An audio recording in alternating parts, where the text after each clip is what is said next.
राहुल गांधी ने भी कहा है कि देश भर में हम आएंगे, जातीय जनगणना कराएंगे। जातीय जनगणना जरूरी है कि पटना लोकसभा छोड़ के कहीं भी इनको एको सीट नहीं मिल रहा है यहाँ बिहार में। ये जातीय जनगणना के बाद जनसंख्या का गिनती हुआ कास्ट का,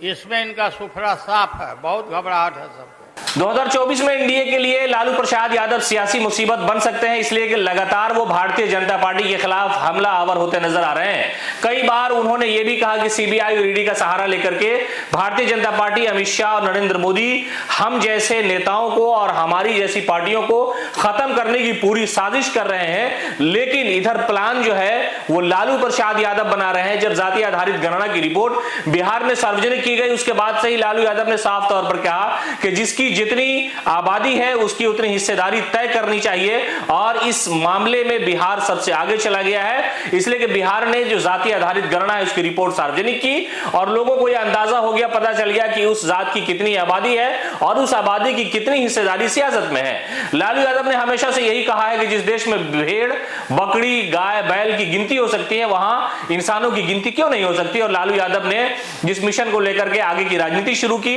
उस मिशन में उन्हें कामयाबी मिली और बिहार ने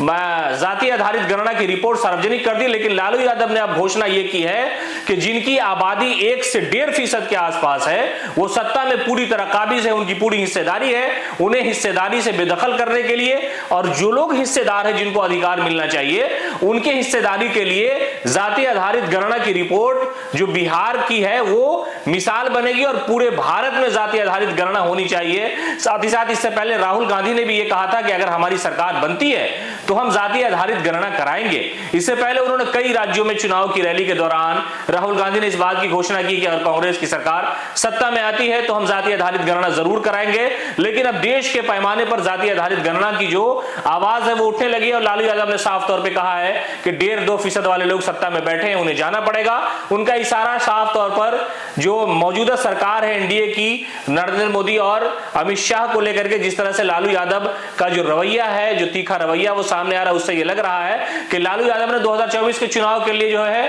पूरी रणनीति तैयार कर ली है। और उसमें एक चीज ये भी है कि जाति आधारित गणना जो है वो देश के लेवल पर होना चाहिए, और ये बिहार में हुआ। बिहार में होने के बाद कई राज्यों में इसकी मांग उठनी शुरू हो गई है और अब यह कहा जा रहा है कि लालू यादव सियासी तौर पर एनडीए हुकूमत और खास तौर से प्रधानमंत्री मोदी को घेरने के लिए तरह तरह की जो सियासी चाल है वो चल सकते हैं। उसमें से एक बड़ी चाल ये भी है, तुरुप का पत्ता ये हो सकता है कि लालू यादव ने साफ तौर पर यह ऐलान किया है कि 2024 में अगर सत्ता में आते हैं, और उससे पहले भी हमारी ये मांग है, मौजूदा सरकार से भी हम मांग करते हैं कि जाति आधारित गणना कराई जाए, लोगों की कितनी आबादी है, उन्हें सियासत में किस तरह से अलग थलग रखा गया है। इसलिए कि जिनकी आबादी 1.5 से 2% है वो मौजूदा वक्त में सत्ता में है, वो कैबिनेट में है, वो राज्यपाल बने हुए हैं और वो मेंबर ऑफ पार्लियामेंट है, वो विधानसभा और विधान परिषद के सदस्य हैं। लेकिन जिसकी आबादी अधिक है उन्हें कुछ नहीं मिला आज तक, शैक्षणिक तौर पर, सामाजिक तौर पर, राजनीतिक तौर पर उन्हें अलग रखा गया, तो उनका अधिकार कैसे मिलेगा, इसको लेकर के लालू यादव ने घोषणा कर दी है कि 2024 में जाति आधारित गणना की जो बात है वो चुनावी मुद्दा होगा, और अगर हम सत्ता में आते हैं, विपक्ष की सरकार बनती है, तो पूरे भारत में बिहार की तर्ज पर जाति आधारित गणना कराई जाएगी।